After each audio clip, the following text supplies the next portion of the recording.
Halo, Assalamualaikum warahmatullahi wabarakatuh. Semoga kalian semuanya selalu dalam kesehatan dan dimudahkan untuk segala urusan kalian, terutama kalian belajar di sekolah ini. Pada kesempatan kali ini kita akan belajar tentang peradaban Yunani kuno. Satu peradaban yang ada di Eropa gitu ya, dan menjadi satu peradaban yang luar biasa di dunia ini.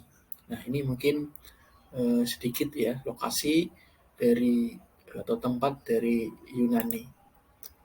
Nah, ini juga masih sama ya tentang Yunani.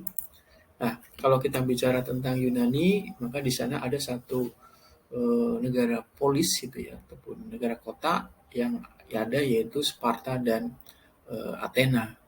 Nah, ini yang mungkin akan sedikit membedakan di antara dua dua negara ini ya, ya negara kota ini ya, yang kemudian memang mewarnai dari perkembangan peradaban yang ada di Yunani. Nah, sedikit kita bicarakan tentang dua polis tadi gitu ya, yaitu yang pertama adalah Sparta. Kalau kita lihat Sparta ini dipimpin oleh dua orang raja gitu ya. Yang dua orang raja ini memiliki tugas yang berbeda, yaitu raja sebagai penguasa angkatan perang dan pemimpin agama. Dan kalau lihat Sparta maka lebih cenderung satu negara polis yang bercorak militeristik. Jadi kekuatan militernya ini sangat sangat dominan itu ya. Nah, raja di dalam memerintah ini dibantu oleh satu dewan ya, penasehat yang dinamakan Dewan Geruseria yang terdiri dari kaum bangsawan. Nah, untuk menyatukan pendapat dibentuk satu semacam parlemen ya dengan anggotanya dari rakyat biasa yang disebut dengan Dewan Epor. Nah, berikutnya yaitu Athena. Kalau kita lihat di sini Athena dipegang oleh tiga orang yang memiliki kekuasaan di bidangnya masing-masing yang dinamakan dengan Arkon gitu ya. Nah, untuk mengawasi jalannya pemerintahan maka dibentuk satu istilah atau satu dewan yaitu namanya Bole yang dibentuk untuk mengangkat dan memberhentikan Arkon. Ya, terdapat dua peradilan yang di sana ya di Athena, yaitu yang pertama yaitu Areopagos ya khusus menangani tindakan yang menyangkut jiwa manusia atau pengkhianat bangsa. Kemudian yang kedua adalah Heliara yang mengadili perkara pidana dan perdata kecuali yang telah ditetapkan dan menjadi wewenang Areopagos. Nah, kemudian di sini juga diterapkannya sistem Octacimentum ya untuk mencegah munculnya diktator dan tirani di Athena. Nah, dari dua ciri ini mungkin kalian bisa sedikit membedakan dari polis Athena dan polis Sparta. Nah, secara umum bangsa Yunani ini memang dari sisi kepercayaan atau agama mereka mengenal banyak dewa. Ya, semisal dewa Zeus, kemudian dewa Hera, Hermes, Poseidon gitu ya. Kemudian Pallas, Aphrodite gitu ya, yang masing-masing ini memang menguasai daerah-daerah tertentu gitu ya, menjadi satu kekuatan dan sangat dihormati dan sangat dipuja oleh eh, bangsa Yunani.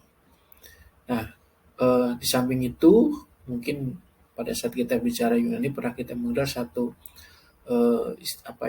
satu tokoh yang mungkin menjadi pahlawan atau menjadi sosok yang memang dibanggakan itu yaitu mengenal adanya sosok nama yaitu Hercules dan Achilles. Dari sisi peninggalan Yunani menjadi sebuah daerah atau negara yang memang meninggalkan satu peradaban yang sungguh luar biasa gitu ya. Misalnya dari sisi bangunan kita mengenal satu kuil pemujaan Dewa Zeus gitu ya. Kemudian juga Pantheon ya.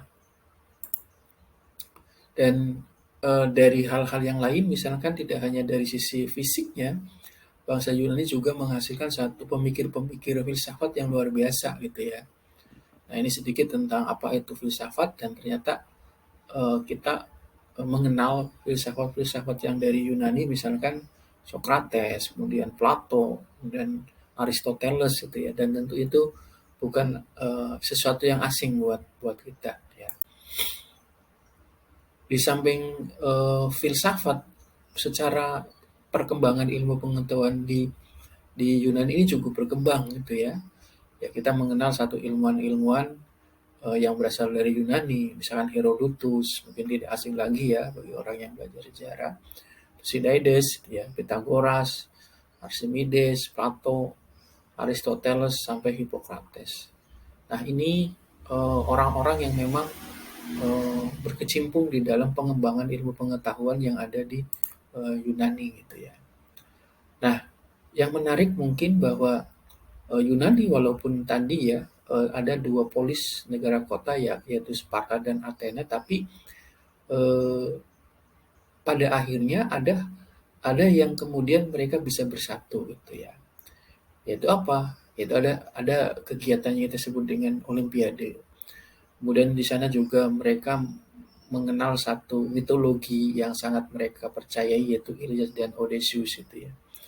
Kemudian mereka juga memahami bahwa eh, antara orang-orang bangsa Yunani yaitu Sparta dan Athena yang memiliki satu keturunan yaitu dari bangsa Hellas. Kemudian juga ini yang kalau kita lihat jadi menjadi sesuatu yang luar biasa, mereka menganggap bahwa mereka merasa satu tanah air dan kebiasaan mendatangi kuil pemujaan atau pemujaan ya ramalan di kota Delphi. Nah ini nih yang mungkin eh, eh, di saat-saat tertentu bangsa Yunani ini menjadi satu ya antara Sparta dan Athena. Nah, tetapi dalam perkembangannya memang bicara tentang Yunani pada akhirnya mengalami keruntuhan ya. Beberapa hal yang menyebabkan keruntuhan ya pertama banyak ajaran dari para filsuf Yunani yang juga berpengaruh gitu ya. Kemudian masing-masing polis mengedepankan kepentingannya sendiri-sendiri gitu ya. Sedangkan perang antar polis ya terutama memang terjadi gitu ya di antara polis-polis yang ada ya yang memang paling besar adalah polis Sparta dan Athena gitu ya. Yaitu perang antar polis yang kita sebut dengan perang Peloponnesos. Nah, inilah yang menyebabkan pada akhirnya Yunani sebagai sebuah negara yang menghasilkan satu peradaban yang luar biasa akhirnya runtuh. Mungkin itu yang bisa saya sampaikan sedikit banyak. Semoga nanti kalian bisa mengembangkan sendiri dengan membaca berbagai literatur tentang Yunani. Saya akhiri. Assalamualaikum warahmatullahi wabarakatuh.